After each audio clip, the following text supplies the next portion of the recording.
Hey there everyone, it's Deborah here today. So today we're going to be talking about some storybooks that your little ones can read, especially primary 1 and primary 2, your lower primary school children.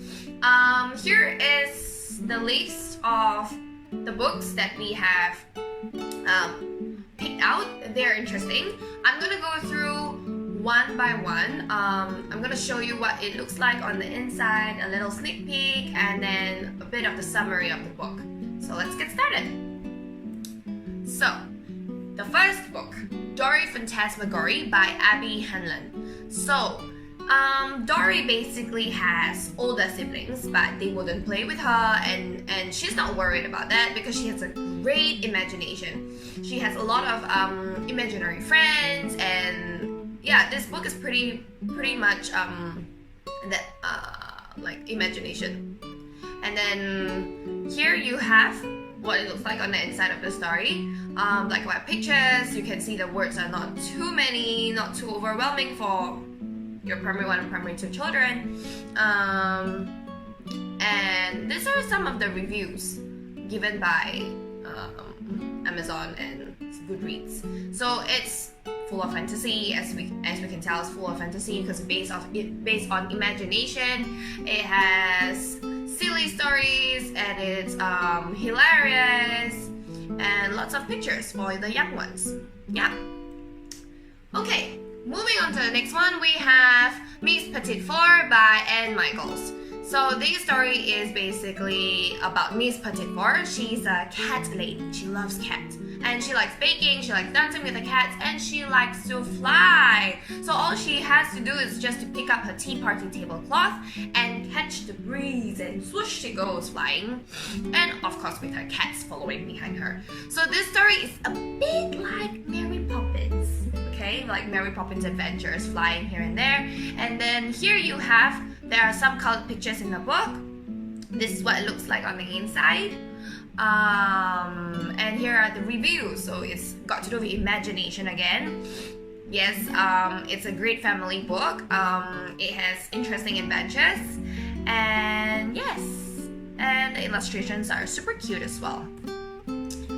Okay, next story, A Chair for My Mother by Vera B. Williams. So this story is about how a fire destroys Rosa's home and everything in their home, and how Rosa and her grandmother, and together with her mother, have been saving for a big comfortable chair.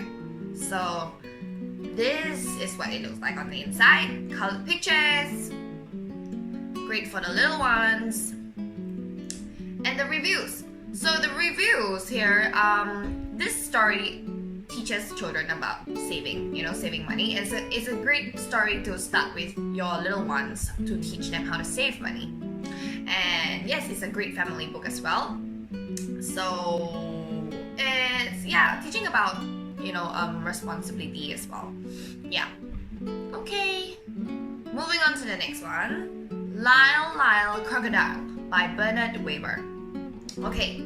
So Lyle Crocodile, he's been living in New York City. He loves helping the Prim family and playing with the neighborhood kids. So he's the happiest crocodile because he gets to do all the normal human things. But one day, one neighbor insists that he belongs to the zoo because he's a crocodile, right? So, and then the story goes on, and yeah, you can find out about what happened in the story with the kids. And this is what it looks like on the inside. Colored pictures, not too many words. Your children will enjoy this. So this book, the reviews, the book teaches importance about not judging people. Yeah, just because Lyle's a crocodile and he can't, live among the humans. So yes, it's also easily understood by little kids. And yeah, it's engaging. Okay, next story. Alright, so next book we have The Gardener by Sarah Stewart.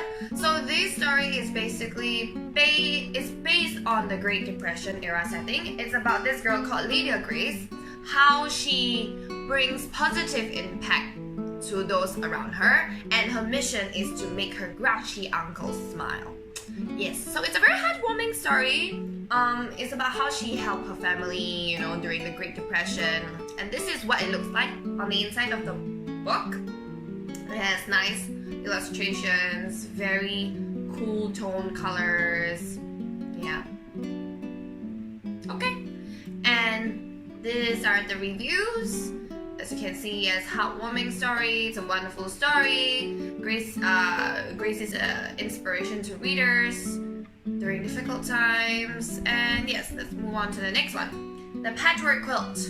So the Patchwork Quilt by Valerie Flournoy.